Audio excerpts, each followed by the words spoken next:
Have you ever thought about what your last moments would feel like? Not in a scary way, but truly thought about it?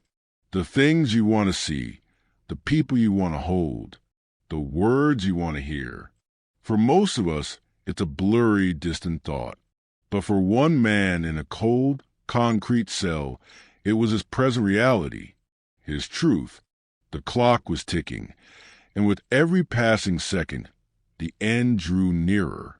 But his story wasn't about an ending. It was about a beginning that started with the simplest, purest, and most unexpected of last requests. This is where our story begins. The Montana State Penitentiary didn't so much rise in the earth as it was stamped into it. A grim, gray complex of concrete and steel. It stood isolated in the vast, windswept plains, a monument to finality. And on this particular morning, the air inside felt heavier than usual, thicker. It was the kind of air you had to push through with every breath, as if the very molecules were weighed down with regret and dread. Inside his cell, Elias Vance sat on a thin, hard pad of his cot. His hands, one strong and capable, rested loosely in his lap. His eyes, a faded blue, were fixed on a single crack in the cold concrete floor. He wasn't the man who had been marched through these gates years ago. That man had been all sharp edges and defiant anger, a storm contained within skin and bone. Time, in this place, wasn't just a measure of hours and days. It was a sculptor, and it carved away at Elias, smoothing the sharp edges, hollowing out the anger, and leaving behind something quieter, something profoundly tired. Deep lines were etched around his eyes and across his forehead, a map of a journey he never intended to take. Outside his cell, the prison hummed with its usual grim symphony, the distant clang of an iron door, the jangle of keys on a guard's belt, a sound that never failed to make a man's stomach clench, the low murmur of voices from the control room. But today, every sound was amplified. Every echo down the sterile hallway felt like a countdown. The guards moved with a somber efficiency. Execution days were never easy, even for the most hardened of them. There was a protocol, a ritual, and part of that ritual was the last request. Usually it was something predictable. A final meal, a T-bone steak medium rare with a baked potato and all the fixings. Or a bucket of fried chicken from someplace a man hadn't tasted in a decade. Sometimes it was a phone call, a frantic, tearful goodbye to a mother, a father, a sibling, a chance to say the words there was never enough time to say. I'm sorry. I love you. Goodbye. They expected something like that from Elias. He'd been a model prisoner. Quiet, kept to himself. No trouble. They figured he'd go out the same way. Warden Davies made the walk to cell block D himself. He was a large man, with a face that looked like it had been weathered by a lifetime of bad news. He stopped outside Elias's cell, the metal bars casting long, prison bar shadows across the floor. Vance! The warden's voice was low, not unkind, just official. It's time. Do you have a last request? The air grew still. The guard standing beside the warden, a younger man named Peters, shifted his weight, waiting for the usual ask. Elias didn't look up immediately. He took a slow, deep breath, as if savoring the last simple act his body would perform without instruction. Then he lifted his head. His eyes met the warden's, and there was no fear in them, just a deep, bottomless pool of sadness. His voice, when it came, was low and steady. It didn't quaver. It didn't break. I want to see Jinx, he said. My cat. I want to see her one last time. A silence fell over the corridor. It was so complete you could hear the faint hum of the fluorescent lights overhead. Guard Peters blinked, his professional mask slipping for just a second into pure, unadulterated confusion. A cat? He'd heard of last meals, last words, last prayers. But a last pet? Warden Davies's eyebrows knitted together. He leaned back slightly, his fingers steepling in front of him. "Your cat?" he repeated, the words sounding foreign and strange in the context of the death row. "Yes, sir," Elias said, his gaze unwavering. "Her name is Jinx." The request seemed insane to everyone in that hallway. But for Elias, it was the only thing in the world that made sense. Before the bars, before the trial, before the world decided he was a monster and turned its back, there was Jinx. She wasn't just a pet. She was his family. He remembered the day he got her. A tiny, sleek ball of black fur with eyes too big for her face. She could fit in the palm of his hand. She'd been the run of the litter, hiding under a sofa, all spitfire and suspicion. He'd had to coax her out with a piece of string. She'd batted at it, then looked up at him with those intense green eyes, and that was it. He was hers. He named her Jinx because on his first day with her, she tripped him, spilled his coffee, and then curled up on his chest and purred so loudly he forgot all about it. She was his little Jinx, his beautiful accident. He lived in a small, modest cabin on the outskirts of town. It was just him and Jinx. She wasn't like a dog, all slobbering enthusiasm and easy affection. A cat's love is different. It's quieter. It has to be earned. And Jinx, she was a tough critic. She'd ignore him for hours, then suddenly leap onto the back of his armchair and press her head against his, purring like a motorboat.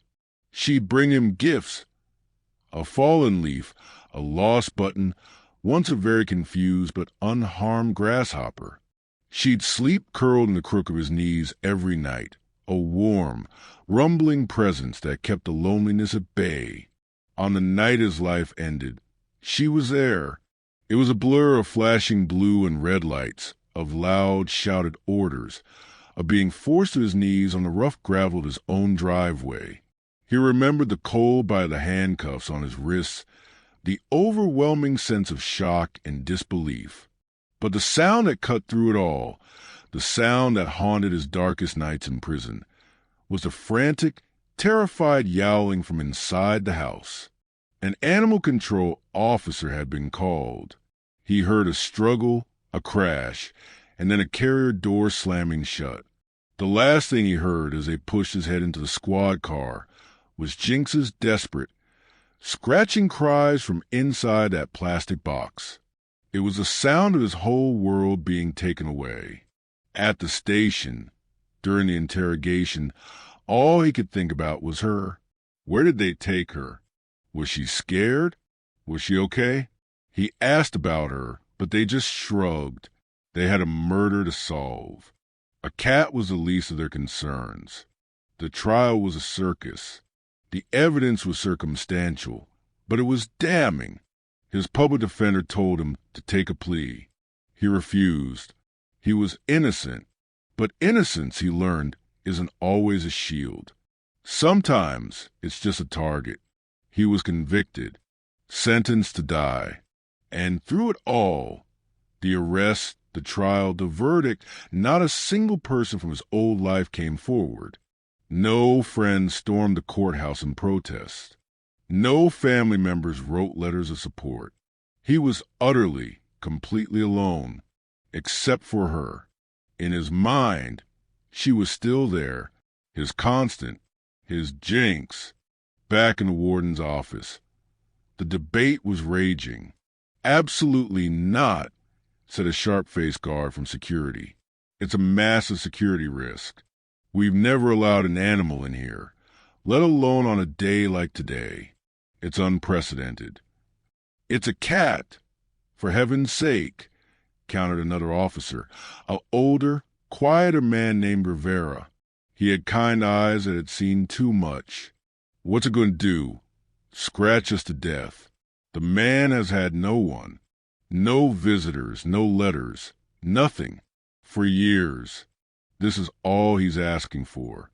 Isn't there room for a little humanity? Warden Davies at his desk, Elias's file open in front of him. He scanned the personal details. Own a black domestic short-hair cat named Jinx. Animal seized upon arrest. No next of kin listed. He looked at the photo attached to the file. It was Elias's mugshot. The defiance was there, but underneath it, the warden saw something else, a profound loneliness.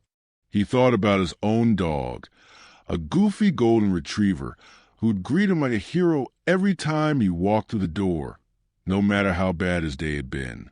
He thought about the unconditional love an animal gives, a love that doesn't care about courtrooms or verdicts or right and wrong. He let out a long, slow sigh that seemed to carry the weight of the entire prison system.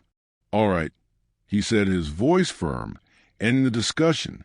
"We do it, but under the strictest possible supervision. In the yard, 5 minutes. That's it. And Rivera, this is on you." The news spread through the prison grapevine like a current.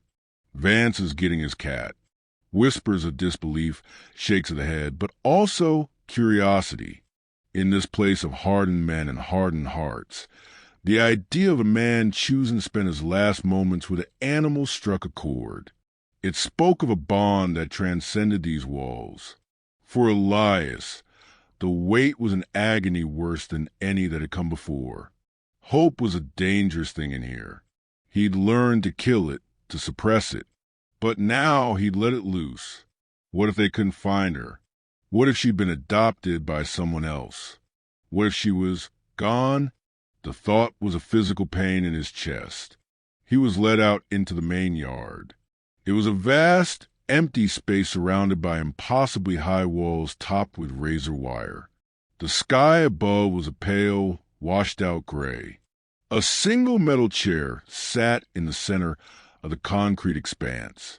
He was guided to it, his cuffs checked, his ankles shackled. He didn't sit. He stood, his eyes locked on the heavy metal door on the far side of the yard. His heart was hammering against his ribs. He could feel the eyes of the guards on him from the watchtowers. He could feel the silent scrutiny of Officer Rivera, who stood a few feet away. The world had narrowed to this moment, to this door. Then it creaked open. The sound echoed across the empty yard. A uniformed guard stepped out first. He was holding a standard blue plastic pet carrier. Elias's breath caught in his throat. His hands, cuffed in front of him, began to tremble. The guard set the carrier down on the concrete. He looked toward the warden, who was observing from a tower window. A nod. The guard knelt down and unlatched the front door of the carrier.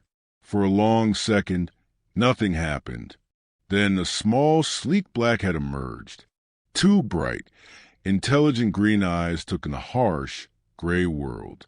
The high walls, the armed guards, the strange, open space. Jinx stepped out of the carrier with the innate grace of her species. She didn't cower. She didn't run. She stood there on the cold concrete and simply surveyed her kingdom. And then she saw him. Her head tilted. Her ears twitched. Her whole body went still for one heartbeat. 2. Elias felt a tear, warm and completely unexpected, trace a path down his cheek. He didn't move. He didn't dare. He just whispered her name, so softly it was carried away by the wind. Jinx. It was all she needed. She didn't run. She didn't sprint. She began to walk. A slow, deliberate, elegant walk across the concrete. Her tail held high in a graceful question mark. It was a walk he'd seen 1,000 times in his cabin, across his kitchen floor, over the back of his couch. To the guards watching, it was just a cat walking. To Elias, It was a miracle unfolding step by step. She reached him, and without a moment's hesitation, she did what she had always done. She arched her back and began to weave a figure eight through his shackled legs, brushing against him, her sleek black fur leaving a trail of scent. My human. A sound escaped her, a sound he hadn't realized he'd been dying to hear for years. A purr. It started low, a quiet rumble, and then grew into a loud, vibrant, joyous motor that seemed to vibrate through the concrete, through his shoes, right up into his very soul. The prison vanished. The countdown to his death vanished. The shame, the injustice, the lonely years, they all melted away. There was no one else in the world, just a man and his cat. Elias slowly, carefully sank to his knees. The concrete was cold and rough, but he didn't feel it. He buried his face in the fur of her neck, inhaling the scent of her. It was a smell he thought he'd forgotten. It was the smell of sunshine on a windowsill, of the old leather armchair in his cabin, of home. It was the smell of a life he thought had been stolen from him forever. He wept, great, heaving sob that shook his entire body. He wept for the years lost. He wept for the pain. But mostly, he wept for the sheer, unadulterated joy of this moment, of this perfect, unconditional reunion. Jinx just kept purring, rubbing her face against his wet cheek, bumping his chin with her head, as if to say, I'm here. I found you. It's okay. For 5 minutes, in the heart of a place designed for punishment, there was nothing but pure, radiant love. Part 4. The hiss that changed everything. It happened so fast. One moment, Jinx was a puddle of purring contentment in his lap. The next, she was a statue. Her purr didn't fade. It stopped, dead, as if a switch had been flipped. Her body, which had been soft and pliant, went rigid. Every muscle tensed. The fur along her spine and tail puffed out, making her look twice her size. Her ears flattened against her skull. Her eyes, those beautiful green eyes, widened, her pupils dilating into massive black pools. Elias felt the change before he saw it. The warm, vibrating creature in his arms became a tense, wired thing. A low, guttural sound began deep in her chest. It wasn't a meow. It wasn't a growl. It was a hiss. A long, venomous, sibilant warning that sliced through the quiet yard. Jinx. Elias whispered, confused. Easy, girl. It's okay. But it wasn't okay. She wasn't looking at him. Her entire focus, her entire being, was laser-locked on a point behind him. Elias followed her gaze. Standing near the door to the inner block was Officer Miller.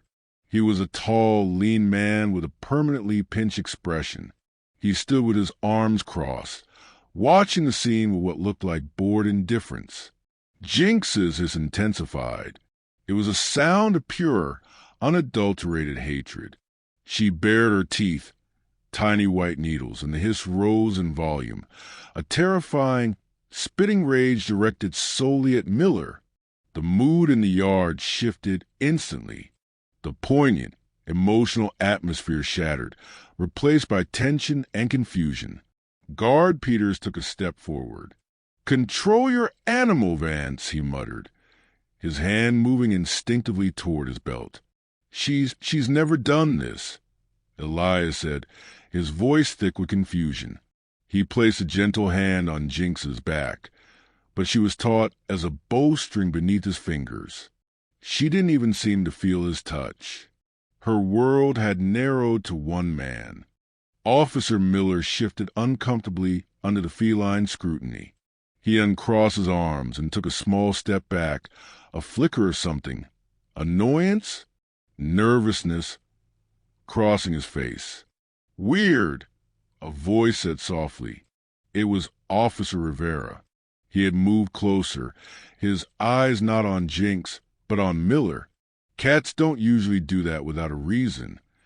Elias's mind, which had been clouded with emotion, began to click into a different gear, a cold, sharp clarity.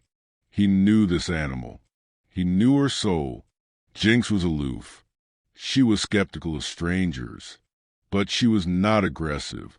She had never, ever reacted like this. This wasn't fear. This was recognition. This was accusation. Why? What was it about Miller? Rivera leaned in closer, his voice a whisper meant only for Elias. Funny thing, he said, his eyes still on Miller, who was now pointedly looking away. Miller was on duty the night you were arrested, responded to the initial call, but his name's not in any of the official reports. Never was. The words landed in the center of Elias's chest like a block of ice. On duty that night, but not in the report. He looked down at Jinx, who was still spitting her fury at the man across the yard. Her body was angled, ready for a fight he knew she couldn't win. She was a house cat, defending him against a prison guard. And in that moment, Elias Vance knew, with a certainty that shook him to his core, that this wasn't just a goodbye. This was something else entirely. The 5 minutes were up. The guard with the carrier approached cautiously. Jinx, still hissing, was carefully, reluctantly, guided back into the plastic box. The door latched shut, silencing her. As Elias was led back to his cell, his mind was no longer on his impending death. It was racing, turning over a new, terrifying, exhilarating possibility. The guard saw a man saying goodbye to his pet, but they were wrong. They had just witnessed the first act of detective, and her clue was a hiss that echoed with the promise of truth. Love. It's the most powerful force in the world, isn't it? It can build bridges across the widest canyons of hurt. It can shine a light into the darkest corners of our lives. And sometimes, it can hiss. In a cold prison yard, a sound of warning, a sound of fear, had cut through the silence. It was a sound that refused to be ignored. For Elias, the clock was still ticking. But now, for the first time in years, it wasn't ticking down to an end.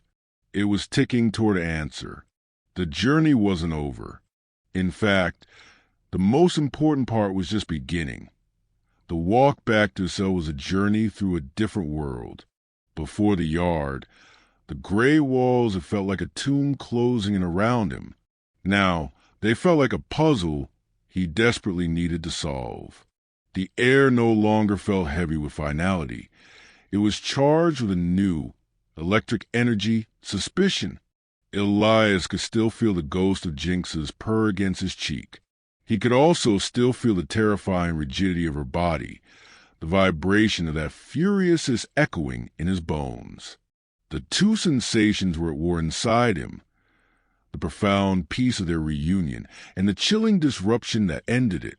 Officer Rivera's words played on a loop in his mind. Miller was on duty the night you were arrested, but his name's not in any of the official reports. Why? Why would that be? Cops document everything. A traffic stop, a jaywalking ticket, a noise complaint. Everything gets written down. So, why not the presence of an officer at a gruesome murder scene? Back in his cell, Elias didn't sit on his cot and stare at the floor. He paced. 3 steps forward, turn. 3 steps back, turn. The shackles on his ankles felt lighter, as if the hope growing in his chest was counteracting their weight. He replayed the night of the murder over and over in his head, a grainy, nightmare film he'd watched 1,000 times. The flash of lights, the shouted orders, the confusion. He'd been so shocked, so terrified, that the faces of the officers had been a blur. But now, he tried to force his memory to focus. Was Miller there? Did he see a tall, lean figure with a pinched expression? He couldn't be sure. His memory was a cloud of panic. But Jinx's memory wasn't. That was the thought that stopped him in his tracks. Cats remember. They remember who is kind to them. And they certainly remember who is not. What had Miller done that night? Had he been the one to roughly grab her? Had he kicked at her when she tried to defend her home? Had he done something worse? Something that had seared his face, his scent, into her mind as a thing of pure danger? A plan began to form in Elias's mind. It was a desperate, crazy plan, built on the reaction of a cat and the offhand comment of a guard. But it was all he had. He had to talk to Rivera again. He had to make someone listen. Across the prison, in the warden's office, a similar, though more professional, unease was settling in. Warden Davies sat at his desk, staring out the window at the empty yard. The scene replayed in his mind. The emotional power of the reunion had moved him more than he'd ever admit. And then the cat's transformation. It was jarring, unnatural. He'd seen animals scared. He'd seen them confused. This was different. This was targeted aggression of the highest order, and it was directed at one of his officers. He picked up the internal phone. "Send Officer Rivera to my office, please." When Rivera arrived, the warden got straight to the point. That was unusual. "Yes, sir," Rivera agreed, his hands clasped behind his back. "You've been here a long time, Carlos," the warden said, using his first name, which he only did in moments of seriousness. "What's your read on Miller?" Rivera didn't hesitate. "He's a good guard, follows the book, but he's closed off, doesn't socialize with the other guys, always seems like he's somewhere else." "And, sir?" Rivera leaned forward slightly. "I checked the log from that night, the night of Vance's arrest. Miller signed out for patrol at 10 p.m. His partner called in sick. He was alone. The call about the disturbance at Vance's cabin came in at 10:47 p.m. His sector was the only one nearby. He had to have responded, but there's no supplemental report from him. Nothing." The warden steepled his fingers. A missing report was a serious breach of protocol. It wasn't proof of anything, but it was a loose thread. In his experience, loose threads, when pulled, could make entire stories fall apart an hour later. Elias's cell door buzzed open. It wasn't time for his meal. It wasn't time for anything. "Vance, let's go. Warden wants to see you," a guard said. His heart leaped into his throat. Was this it? Were they moving up the time? Or was it about the yard? He was led not to the execution wing, but to a small, stark interview room. A metal table was bolted to the floor. 2 chairs were on either side. But the most beautiful sight Elias had ever seen was sitting primly in the corner of the room. Jinx. She was in her carrier, but the door was open. She looked calm, her eyes half closed, as if she was simply waiting for this all to be over so she could go home for a nap. "Jinx," he breathed. Her eyes opened fully at the sound of his voice. She let out a soft, chirping meow of recognition. The warden approved it. Officer Rivera said, standing by the door. Figured she might be persuasive. Before Elias could ask what he meant, the door opened again. Warden Davies walked in, his face an unreadable mask. And behind him, looking irritated and uncomfortable, was Officer Miller. The moment Miller stepped into the room, Jinx's peaceful demeanor vanished. She launched herself from the carrier with a speed that was blinding. She didn't go to Elias. She placed herself between Elias and Miller. Her back arched, her fur on end, and she let out that same terrifying, spitting hiss. It was a shield. She was putting her small body between her human and the threat she perceived. Miller flinched, taking an involuntary step back. "For God's sake, control that thing," he snapped, his voice tight with anger that felt defensive. "Easy, Jinx, easy," Elias said softly, his heart breaking and soaring at the same time. Her loyalty was a physical force in the room. The warden watched the exchange, his eyes missing nothing. He gestured for Miller to sit in one of the chairs. Miller did so, reluctantly, never taking his eyes off the cat. "Officer Miller," the warden began, his voice calm and even, "we're reviewing some old cases. The night Elias Vance was arrested, you were on patrol alone in that sector. Is that correct?" Miller's jaw was tight. "It was years ago, sir. I don't really remember." "The log shows you were the closest unit to the disturbance call at the Vance residence," the warden pressed. "Yet there's no report from you. Can you explain that?" Miller shifted in his seat. "Like I said, I don't remember.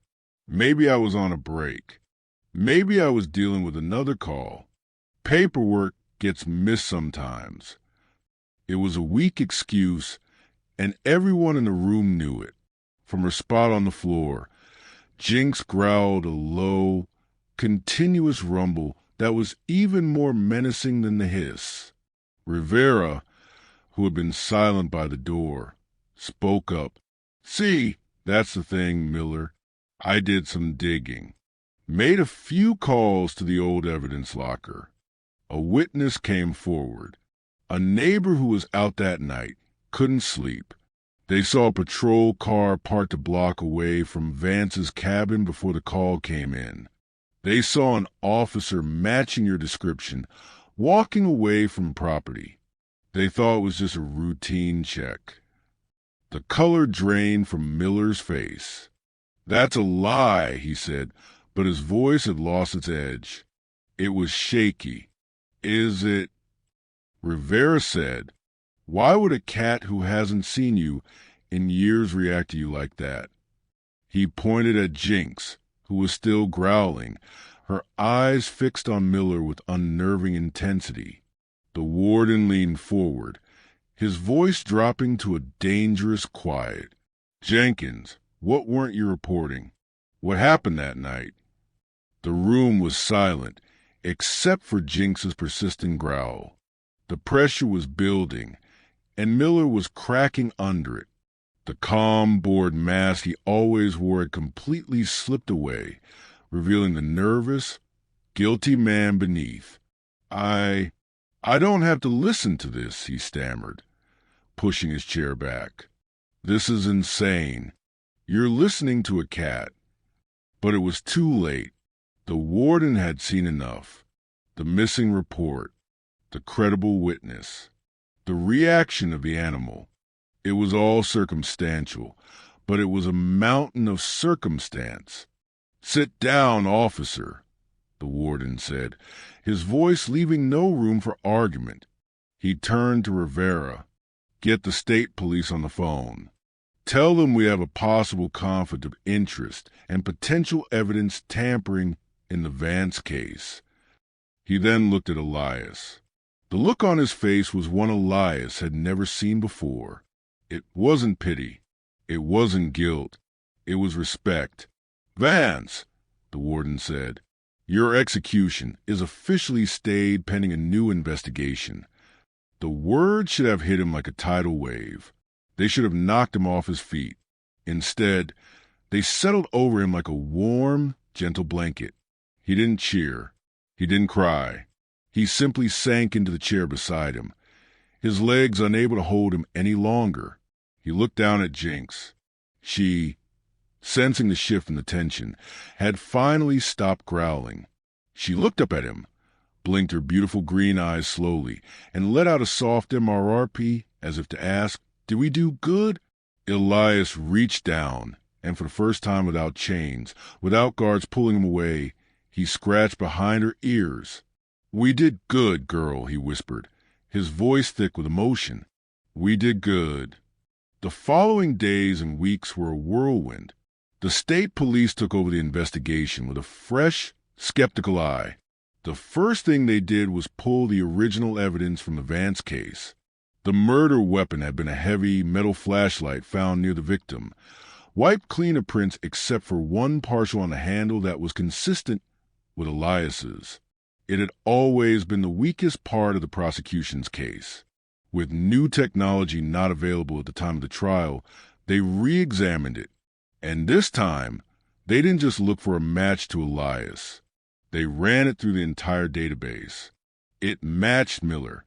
Then they looked at the boot print found in the mud outside the victim's window. It was a common brand, a common size. But they tracked down Miller's issued boots from that year. The wear pattern on the sole was a perfect match. The neighbor's testimony became crucial.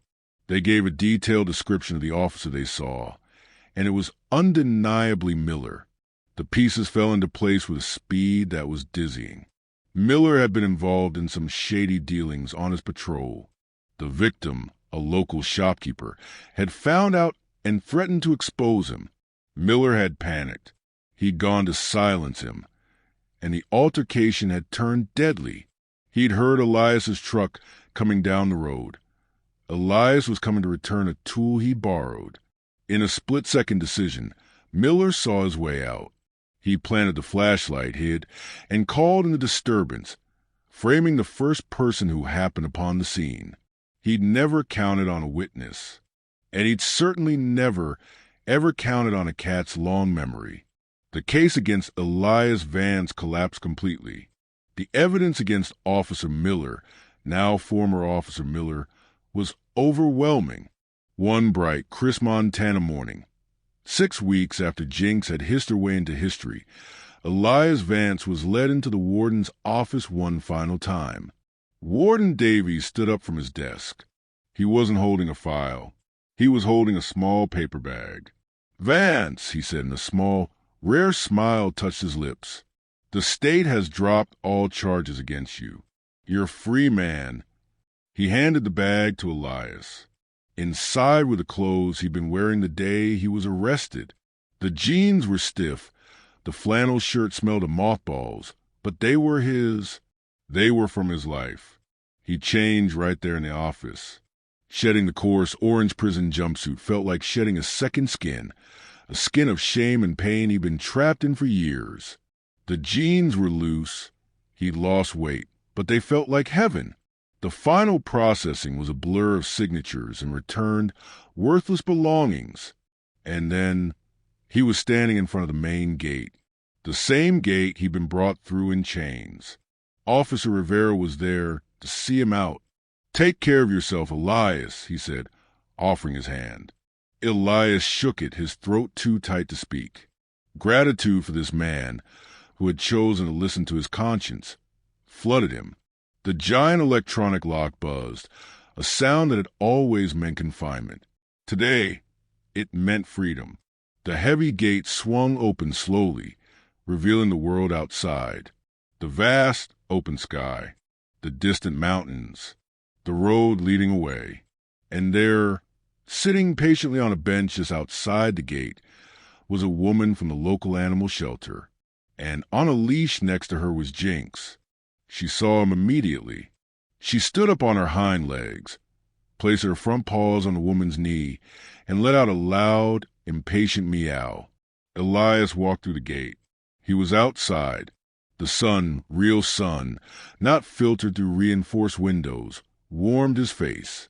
The wind, a free wind, ruffled his hair. He dropped his knees on the gravel, just as he had in the yard. The woman smiled and unclipped the leash. Jinx didn't run. She trotted over to him with that same elegant purpose, her tail held high. She butted her head against his chin, purring so loudly it sounded like she was trying to make up for all the years of silence. Elias wrapped his arms around her, burying his face in her fur, and he cried. He cried for the man he had been. He cried for the years he had lost. He cried for the miracle of this moment. He stood up, holding Jinx securely in his arms. He turned his back on the gray walls of the penitentiary, and he took his first step as a free man. The gravel crunched under his shoes, his own shoes. The world hadn't changed much, but he had. He wasn't the angry, defiant man who had gone in, and he wasn't the broken, hopeless man who had waited to die. He was something new, something softer, something stronger. He was the man his cat had always believed him to be. He looked down at Jinx, who was now curled in the crook of his arm, purring contentedly, watching the world go by. "We made it, girl," he whispered, kissing the top of her head. "We're going home." And together, they walked down the road toward a second chance under the wide, open sky. This story reminds us that love doesn't need words, that loyalty doesn't care about courtrooms or time. It reminds us that the truth has a funny way of finding its way into the light, sometimes through the most unexpected of voices, or in this case, the most unexpected of hisses. It was never about a last request. It was about a new beginning.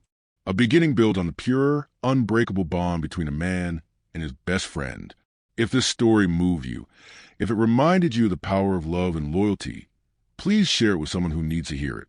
Subscribe for more tales of hope, courage, and the unbelievable ways life can surprise us. Until next time, friends.